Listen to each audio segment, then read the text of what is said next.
안녕하세요 여러분, 도쿄뮤직입니다. 지난 이틀 동안 제가 몸이 안 좋았는지라 목소리도 안 좋았고 회식까지 겹치면서 분석을 모두 텔레그램에만 드렸는데요. 이틀 사이에 많은 일들이 있었습니다만 늦게나마 공유를 드리고자 합니다. 참고로 제가 이미 매크로를 커버하고 영상으로 편집해서 올리는 것만으로도 충분히 많은 시간이 소요되는지라 개별 기업에 대한 분석 및 팔로우업은 웬만하면은 전부 멤버십 분들 대상으로 한 텔레그램에만 공유드리고자 합니다. 우선 가장 먼저 팁스를 보겠습니다. 제가 꾸준히 주가가 하락 가능성이 매우 크므로 조심한다고 거듭해서 경고를 드렸던 이유 중 하나는 바로 팁스의 움직임입니다. 팁스는 QQQ의 선행지표라고 할 수 있는데요. 팁스는 인플레이션에 연동되는 지표로 자세한 의미는 이미 텔레그램에 공유를 드려놓았으니 유튜브에서는 그냥 단순하게 의미만 전달해드리자면은 며칠에 걸쳐서 상승했던 이러한 팁스는 이제 하락을 이렇게 선행지표로서 보여주기 시작했습니다. 다시 말해서 많은 분들이 나스닥이 올라가니까 포문을 느끼신 등의 경험을 하셨는데, 그러는 와중에 나스닥의 선행지표인 팁스는 먼저 하락세를 보여주고 있었다는 것입니다. 여기 팁스에다가 QQQ를 겹쳐보면은 그 상관계를 더욱 가까이 보실 수 있는데요. 여기서 QQQ는 바로 오렌지 색깔이고 팁스가 바로 이런 차트입니다. 팁스가 상승을 하면은 Q스도 이렇게 상승한다는 것을 볼 수 있고요. 가파르게 하락을 하자 Q스도 가파르게 하락하는 모습을 보여줍니다. 하락을 이어나가다가 상승을 하자 하락을 이어나가다가 가파르게 상승하는 모습을 보여줍니다. 팁스가 선행지표인 것이죠. 그러다가 하락을 이어나가자 Q스도 하락을 이어나갑니다. 그러다가 오랜 기간에 걸쳐서 이렇게 상승과 하락을 반복해주면서 왔다갔다 하는 모습을 이렇게 보여주자 마찬가지로 왔다갔다 하는 모습을 보여주면서 변동성을 꾸준히 보여줍니다. 그러다가 이렇게 픽을 치자 마찬가지로 Q스 또한 이렇게 픽을 치죠. 다시 하락을 하자 또 하락을 합니다. 그리고 상승을 하자 또 상승을 하고요. 하락을 하자 또 하락을 합니다. 상승을 하고 하락하자 상승하고 하락하고요. 상승 하락을 반복하면서 왔다갔다 하는 모습을 보여줍니다. 그러다가 최근에 팁스가 드디어 하락을 했는데, 여기 잘 보시면은 주황색 부분인 Q스는 하락을 하지 않고 버텨주고 있는 모습을 보이고 있는데, 그것은 팁스가 아직 선행지표이고 Q스는 후행지표이므로 아직 오지 않았기 때문입니다. 나중에 빠른 시일 내에 팁스가 반등을 해주지 않는 이상은 결국 Q스 또한 팁스에 맞춰서 이렇게 하락을 이어나가게 될 것입니다. 좀 더 잘 보일 수 있도록 확대해서 보면은 이렇게 팁스는 하락한 반면 나스닥의 Q스는 아직까지 이렇게 버텨주고 있는 모습인데, 이러한 모습이 여기에 이런 모습과 일치하며 팁스에 있어서 이러한 라이징 웨지 패턴은 제가 멤버십 분들 상으로 텔레그램에서 차트 분석드린 부분으로 결국 팁스가 하락한 결과에 다다랐고, 여기 이러한 트렌드까지 하락할 수 있음을 의미합니다. 그럼 당연히 나스닥 또한 그에 맞춰서 하방 압력을 받게 될 것입니다. 저는 멤버십 분들 상으로 텔레그램을 이용하고 있는데요. 이 공간에서만큼은 함께 같은 마음으로 모이신 투자분들이 많은지라 제가 최대한 눈치를 안 보고 스스럼 없이 데이터들을 공유하고 있습니다.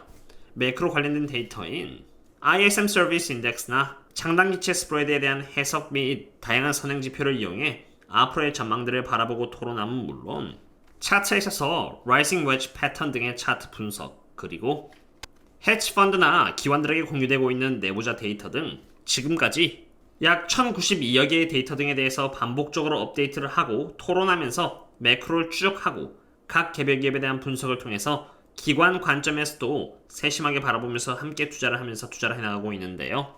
저희들과 함께 공부를 하면서 차근차근 투자를 해나가고 싶으시다면 여기 가입을 하신 뒤 커뮤니티 탭에 들어가시면 텔레그램 링크를 찾아보실 수 있겠습니다. 물론 팁스는 제가 참고하는 지표 중 하나입니다. 투자에 있어서 기준을 갖고 꾸준히 이어나가려면 다양한 근거가 있어야 하는데, 그 중 하나가 바로 빅스의 흐름입니다. 저는 매크로 시장을 현장에서 매일 감시를 하고 특이점이 있으면 바로 텔레그램에 공유를 드리고 있는데, 그 중 하나는 빅스의 움직임으로 여기 16.71로 말도 안 되게 적은 변동성을 보여주고 있습니다. 2022년 4월까지만 봐도 올타임 로우라는 것을 이렇게 볼 수가 있죠. 참고로 이렇게 빅스가 가장 낮은 지표를 보여주고 있는 이유는 바로 빅스에 잡힌 풋옵션 때문입니다. 17달러를 기준으로 해서 여기 오픈 인트러스트의 물량이 굉장히 많이 잡혔다는 것을 볼 수 있죠. 반면 17달러 아래에는 거의 없다는 것을 볼 수 있습니다.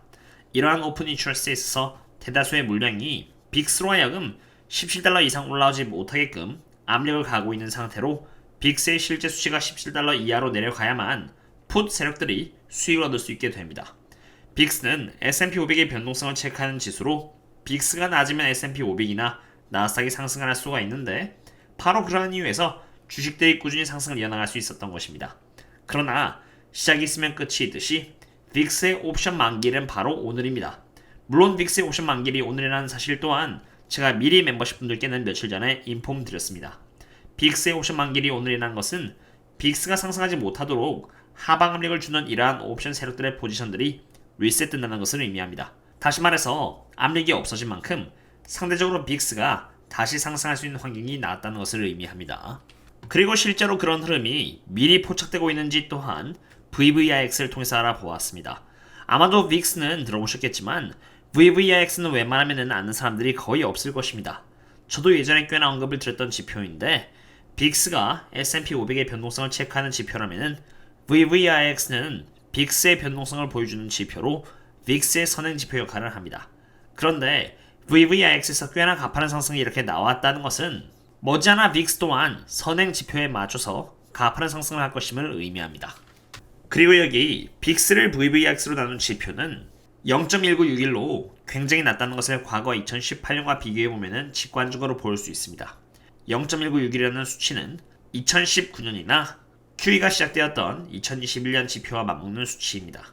평화로웠던 시기 때의 수치가 0.1961이었는데 반면 지금과 같이 인플레이션이 한창의 시기에 0.1961이라는 것은 쉽게 말해서 빅스가 너무 저렴하다는 것을 의미합니다. 빅스가 올라가도 전혀 이상할 게 없는 환경인 것이죠. 그리고 저는 굉장히 오랜 기간에 걸쳐서 인플레이션이 쉽게 무너지지 않을 것이라고 여러가지 데이터와 함께 주장을 해왔고 그 데이터를 꾸준히 추적하면서 인플레이션이 강하다는 것을 누차례 확인해 왔습니다. 2023년 1월 달에 피벗 할 것이라는 기대감 때문에 주가가 올랐을 때도 인플레이션 여전히 강하다고 했고요. 뱅크런이 터지면서 생각보다 금리 동결이나 피벗을 빨리 할 것이다. 혹은 이제 더 이상 bad news가 good news가 아니라 bad news는 bad news가 되었다라고 다른 곳에서 분석이 되었던 시절 때도 저는 실제 데이터를 바탕으로 해서 인플레이션 여전히 강하며 은행이 추가적으로 무너지지 않는 이상 다시 인플레이션을 가리키게 될 것이라고 입장을 고수해왔는데 여기 보시면은 실제로 분석의 흐름대로 가고 있습니다. 이것은 Fed Funds Future Rate로 앞으로의 금리 전망을 가리키는 지표인데요. 이것 또한 제가 미리 텔레그램에 공유드린 자료로 뱅크런이 터지고 나서 며칠 뒤인 여기 3월 17일 날 최종금리의 전망은 고작 4.7% 정도로 잡히고 가파르게 피벗할 것이라는 예측이 되어 왔습니다. 은행이 무너지면서 경기 침체가 빨리 올 것이라는 생각과 함께 연준이 재빠르게 입장을 바꿀 것이라고 예상을 한 것이죠. 그러나 그 이후 인플레이션 데이터가 꾸준히 핫한 지표가 나오고 일자리 관련 지표 등이 나오면서 어느새 오늘날 여기 Fed Funds Future Rate의 최종 금리는 5.1% 이상을 가리키고 있고 5월달의 금리는 물론 앞으로도 금리가 꾸준히 올라갈 것으로 예측이 되고 있습니다. 다시 말해서 인플레이션은 정말 강하다는 것을 채권은 생각하고 행동에 옮기고 있는 것입니다. 그리고 5월달 기준 금리가 25bps 올라갈 확률은 88%입니다. 저는 이 지표 또한 꾸준히 멤버십 텔레그램에 공유를 드려왔는데 뱅크런이 터지고 나서 며칠 뒤까지만 해도 이 지표는 분명 50%대였고 잡 데이터가 발표되자 72%로 올라왔고요. CPI 등의 지표가 그 이후에 발표되면서 88%까지 올라갔습니다. 물론 그와 동시에 6월달의 금리 인상률 또한 상당히 올라갔는데요. 원래 금리 인상을 할 확률이 마이너스 2%였는데 순식간에 28.4%까지 잡힌 것입니다.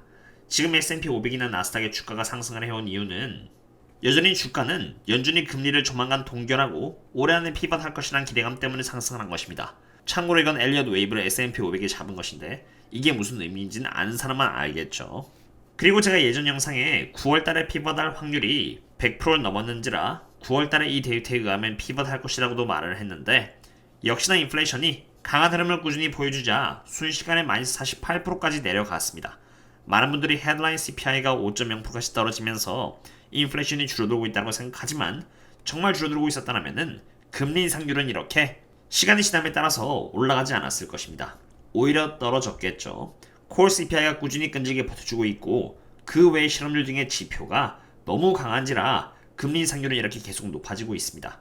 인플레이션이 강하면 강할수록 여기 5월, 6월, 잘못하면 7월까지도 금리는 올릴 수 있는 것이고 그렇게 되면 팁스 레이트는 계속 하락하게 되고, 그렇게 되면 나스닥과 S&P 500은 하방 압력을 받게 됩니다.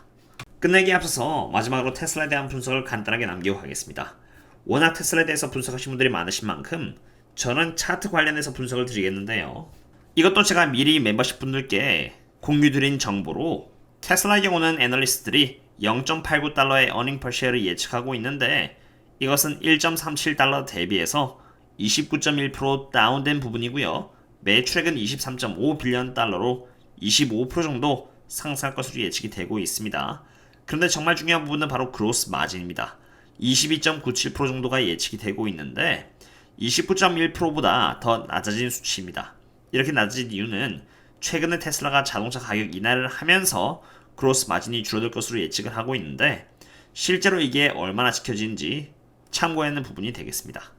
그리고 테슬라 차트 관점에서 바라봤을 때 그렇게 좋은 상태는 아닙니다. 우선 이게 RSI 입장에서는 계속 하락하는 방향으로 내려가고 있고요. 여기 약 145달러 정도에 아직 갭이 꽤나 큰 게 남아 있습니다.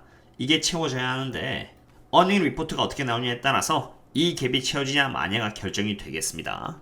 사실 이것 외에도 더 많은 내용들이 밀려있긴 한데 전부 다 텔레그램에 미리 공유를 드렸고요. 다음에 또 기회가 된다면 유튜브에 공유드리도록 하겠습니다.